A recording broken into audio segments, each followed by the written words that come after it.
Have you ever felt attracted to someone who, theoretically, was completely outside your plans? Someone who should never have crossed that invisible line between friendship and something more? Because what I'm about to share completely changed my perspective on attraction, boundaries, and what it really means to be true to yourself. My name is Lucas. I'm 26 years old, and I work as a freelance designer here in São Paulo. And for 3 months of my life, I experienced something I never imagined could happen to me. Something that started at the gym in the most improvised place possible and ended. Well, it ended in a way I never expected. Let me tell you how it all began. I was always that guy who was kind of careless about health, you know? Totally sedentary. Until one day, looking in the mirror after a shower, I realized things had gotten a bit out of control. I decided it was time to change. I enrolled at a gym near my house. Nothing fancy, you know? That kind of place with old treadmills, stained mirrors. But it worked. And that's where I met Thiago. Thiago was a personal trainer at the gym, 38 years old, just over 6 feet tall, with a presence that was impossible to ignore. It wasn't just his defined body or well-groomed beard, or even the confident way he moved. It was something more. You know when you meet someone who radiates an energy that demands attention without effort? That was him.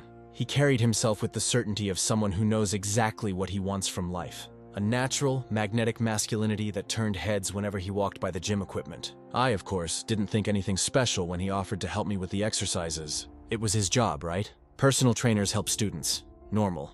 But there was something about his way. In the first week, he corrected my posture on the bench press, put his hand on my shoulder, adjusted my arm, stayed there beside me talking with that deep, calm voice. Like this, see? Keep your elbow at this angle. That's it. Now lower it slowly. Perfect, Lucas, perfect. His word kept echoing in my head all day. I'm not saying you've been through this, but maybe you understand. That moment when a simple compliment, coming from the right person, suddenly takes on a different weight, a meaning you can't quite explain.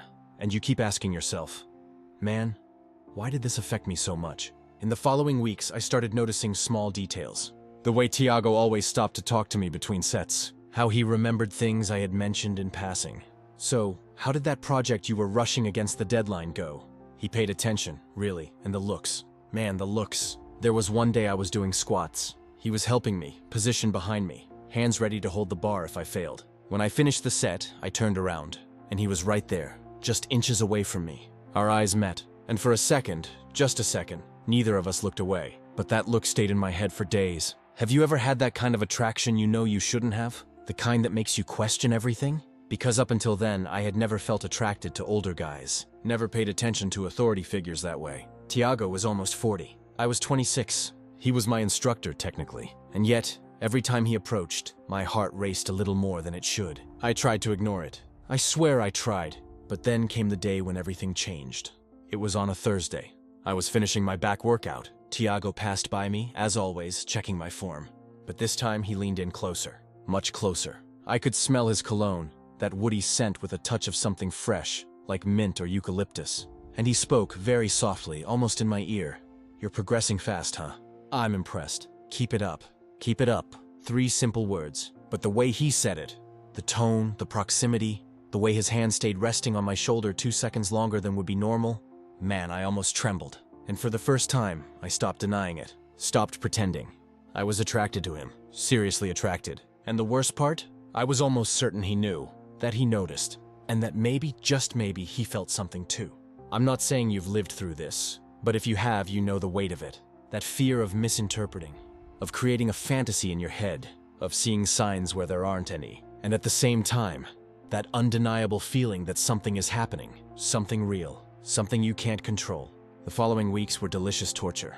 I went to the gym every day, not because I was committed to working out, but because I wanted to see him, wanted those moments. Those conversations, those looks. Every time he corrected my posture, I felt my skin tingle. Every time he smiled at me and said, "Good work," I smiled back and hid the fact that it had affected me in a way no compliment should. Until one day, after the workout, he called me aside. "Hey Lucas, I have a proposal for you." My heart raced. Proposal? What kind of proposal? My mind went to 1,000 places at once. Calm down, Lucas. Breathe.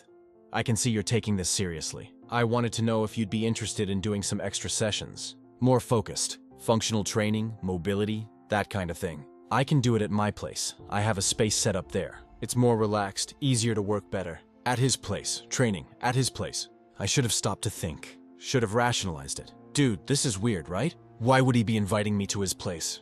But I didn't rationalize. I just felt that impulse, that curiosity mixed with fear, mixed with hope? I don't know. Sure, sounds good. When? Saturday morning. I'll send you the address. And that was it. No big drama, no grand revelation, just an invitation. Simple, direct, but carrying an invisible tension that neither of us mentioned. I left the gym that day with my mind racing. Was I reading the whole situation wrong? Was it really just a normal training session, and I was overthinking it? Or could it be that he was feeling this too? The days until Saturday were eternal. I mentally rehearsed what would happen, tried to prepare myself for every possibility. It's just going to be a training session. He's a professional. You go, do the workout, come back home. The end. But a part of me, the part I tried to silence, whispered something else. And when Saturday finally arrived, I woke up with that knot in my stomach. That kind of nervousness you feel when you know something might change, when you sense that life could turn in a way you didn't expect. I put on my sneakers, grabbed my backpack, checked the address on my phone, and I went because I needed to know. Needed to understand what all of this meant. If they were just signals in my head, or if it was something real, something we'd been avoiding naming for weeks. I said yes without thinking. What I didn't know was that this session at his place would reveal truths that neither of us expected. When I arrived at his place, I felt an instant shift. It wasn't the crowded gym environment anymore, those cold lights, the sound of treadmills. It was his home, his personal space, and that seemed to amplify everything I was already feeling. He greeted me at the door with a relaxed smile, without the rush of business hours, without the professional posture. Just him in sweatpants and a basic t-shirt, completely different from the uniform I was used to seeing. And that made me even more nervous. "Come in, make yourself at home," he said, making space for me to pass. The house was simple, but had that feeling of someone who's lived alone for a while. A few things out of place, a couch too big for just one person, a playlist playing softly in the background. We went straight to the area he had transformed into a mini gym. EVA mat, some dumbbells, a pull-up bar. Nothing too sophisticated, but functional. He started explaining the exercises, demonstrating the movements, and for a moment, it seemed like everything was going back to normal. Just another workout, just another set. But then he stopped in the middle of an explanation, stared at the floor for a few seconds, and said something I didn't expect. "Sorry if I'm a bit distracted today," he said, running his hand through his hair. "I had a heavy conversation with my ex this week. We still try to keep in touch because of some pending things, but it's not always easy." I stood there, not really knowing what to say. It was the first time he'd shared something so personal with me. It wasn't about diet. It wasn't about training. It was about his life, his real life. "Sometimes I wonder if I made the right choices, you know?" He continued, sitting on the edge of the workout bench. "If I could have done things differently. If I should have been more honest before." All I could say was, "Honest about what?" He looked at me in a way I can't describe. It wasn't pity, it wasn't sadness. It was a vulnerability I'd never seen in him. And in that moment, I realized he wasn't just the confident guy from the gym. He was someone who also felt lost sometimes. "About what I really wanted," he answered after a long pause. "About who I really was." Have you ever felt like a conversation is changing direction in the middle of it?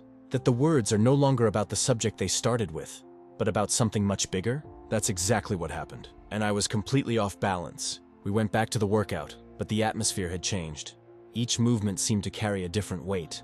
When he came to correct my posture in the plank, his hand stayed on my shoulder longer than necessary. It wasn't uncomfortable. It was intentional, and I knew it. "You're too tense here," he said, pressing lightly between my shoulder blades. "Relax, trust me." I closed my eyes and tried to follow the instruction, but relaxing was impossible. My heart was racing, and it wasn't because of the exercise. It was because he was too close, because his touch was different, because everything in that moment seemed to be screaming something that neither of us was saying out loud. When I finished the set, he crouched beside me, looking at me in a way that made the air feel heavier. "You're progressing really fast," he said, his tone no longer that of a detached personal trainer. It was something more intimate, more personal. It's not just about the body. It's about how you position yourself, how you allow yourself to take up space. I didn't know if he was talking about training or something completely different. And maybe that was exactly the intention. If you've ever felt that paralyzing fear of misinterpreting a situation, of seeing hidden meanings where there are none, you'll understand exactly what I was experiencing, because everything seemed loaded with subtext. Every phrase, every glance, every moment of silence. We continued training for another 20 minutes or so, but my mind was somewhere else. I was thinking about everything at once. His words about honesty, the prolonged touch, the way he looked at me when he thought I wasn't watching. Was it just friendship? Was he like this with everyone? Or was I finally understanding that maybe, just maybe, he felt something similar to what I was feeling? When we finished, he offered me water, and we just stood there in silence, drinking and catching our breath. It was a comfortable silence, but full of unspoken things. Like when you know an important conversation is about to happen, but no one has the courage to start. That's when he broke the silence. "Can I ask you something?" he said, holding my gaze. "Sure." He hesitated, and in that hesitation, I saw something I'd never seen in him: insecurity. The guy who always seemed to have all the answers, who was always in control, was clearly struggling to find the right words. Have you ever been attracted to someone you shouldn't be?" he asked, his voice dropping to barely more than a whisper. My heart raced. I could pretend I didn't understand. I could change the subject, but something inside me knew this was one of those questions that changes the course of everything. That there's no going back from. "Depends on what you mean by shouldn't be," I replied, trying to buy time, trying to understand where he was going with this. He smiled, but it was a nervous smile, almost melancholic. Someone who complicates things. Someone who makes you question a lot of things about yourself. He paused and took a deep breath. Someone who, if you admit you feel something, could change everything. I couldn't look away. I couldn't think of anything intelligent to say, because I knew exactly what he was talking about, because I was feeling exactly the same thing. "Yes," I said, almost in a whisper. "I have." He stared at me for what seemed like hours, and then, in an even lower voice, he said something that made the whole world stop. "I've been thinking about you a lot lately, in a different way." Different. That word kept echoing in my head. Different from what? Different from how he thought about other students? Different from how he should think? Different from how he allowed himself to think? I wanted to ask all of this, but I couldn't. Because before I could process what I'd just heard, he continued. "I'm not saying this to pressure you. I'm not expecting you to feel the same way, but I can't keep pretending nothing's happening here anymore. And if you feel something too, I just want you to know there's nothing wrong with that. That I understand." The air between us was electric. Every second of silence seemed to amplify the tension. I knew I had to say something, that I had to react somehow. But I was completely frozen. Frozen between the fear of ruining everything and the desire to finally admit what I'd been feeling for weeks. He kept looking at me, waiting. Not rushed, not anxious, just waiting, giving me space to process, to decide. And it was in that moment that he took a deep breath, as if gathering courage to say something even more difficult, and spoke with an intensity I'd never seen in him.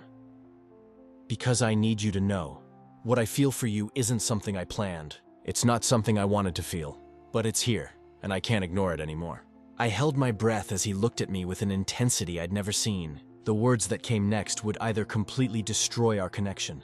And when that question came out of his mouth, I knew there was no going back. It wasn't just another moment of tension we were going to pretend didn't happen. It was the moment when everything was going to change, forever. Remember when I said at the beginning of this video about that day at the gym? About the moment when you realize there's something that can no longer be ignored? Well, this was exactly that moment, and I'm gonna tell you now what happened when he finally said the words that changed everything between us. We were there, standing facing each other at his place. The silence hung heavy between us, his heart beating so hard I could see it through his shirt. And me? I was completely paralyzed because I knew what was coming.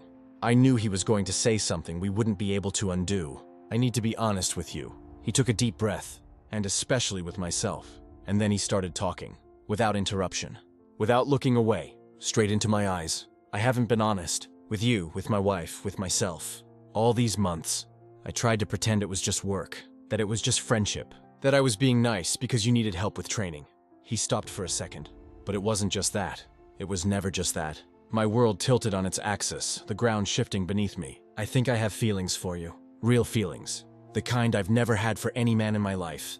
The kind that makes me question everything I always thought I knew about myself." He let out his breath, and that scares the hell out of me. But lying about it is destroying me inside. Silence, complete.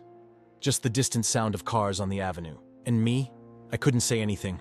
It was the same confusion, the same fear, the same crazy need to be honest for the first time in my life about something I couldn't even explain properly. "I'm not saying you're experiencing the same thing," he continued. "But if you are, I want you to know there's absolutely nothing wrong with it. I understand every moment of confusion, every time you looked at me not knowing what to do, because I'm going through this uncertainty too."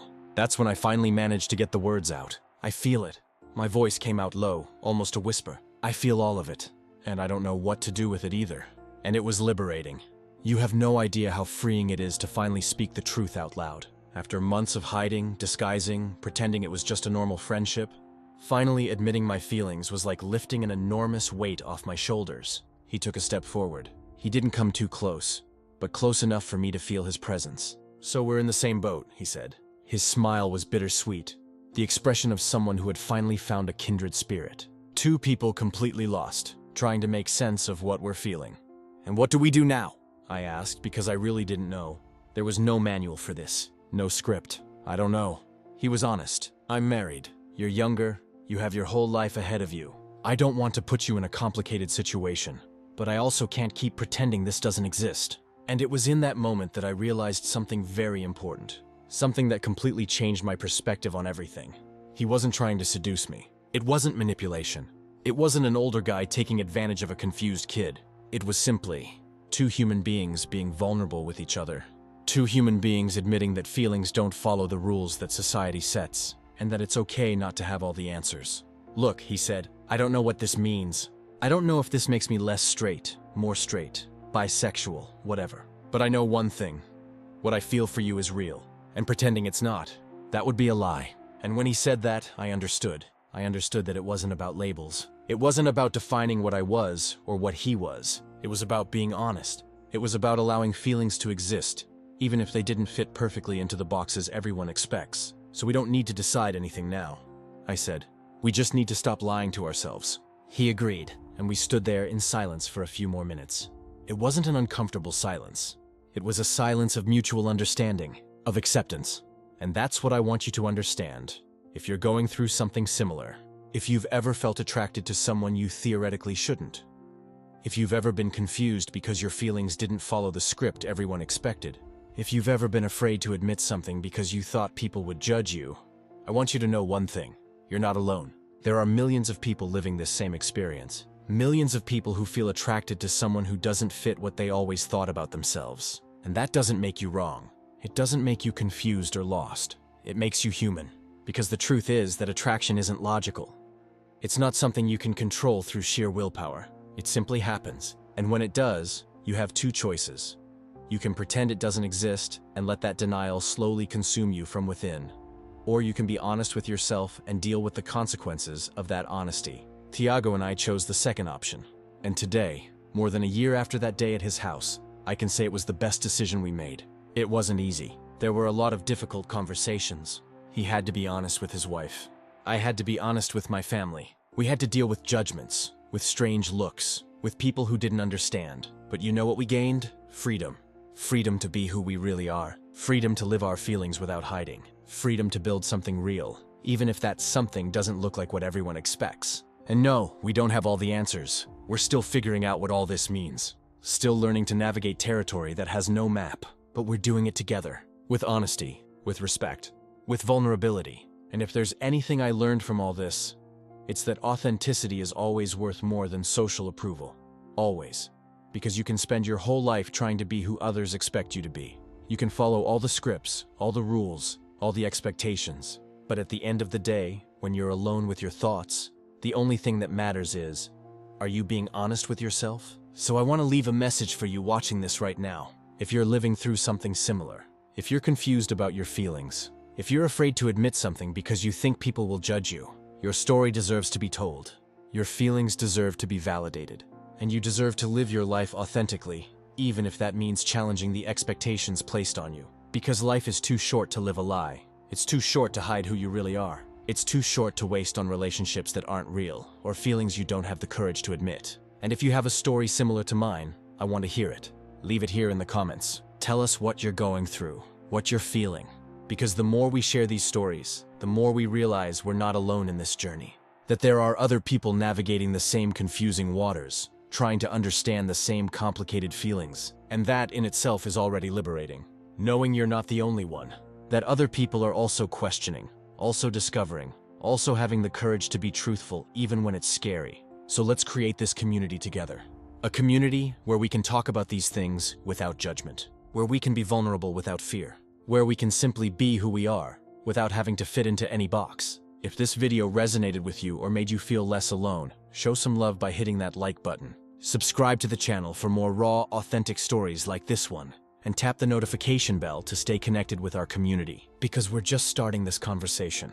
And the more people join it, the stronger it becomes. Thank you for watching until the end. Thank you for having the courage to listen to a story that might not be easy to digest. And thank you for being part of this community we're building together. See you in the next video. And remember, you're never alone on this journey. We're in this together, navigating, learning, and growing side by side. Until next time, community.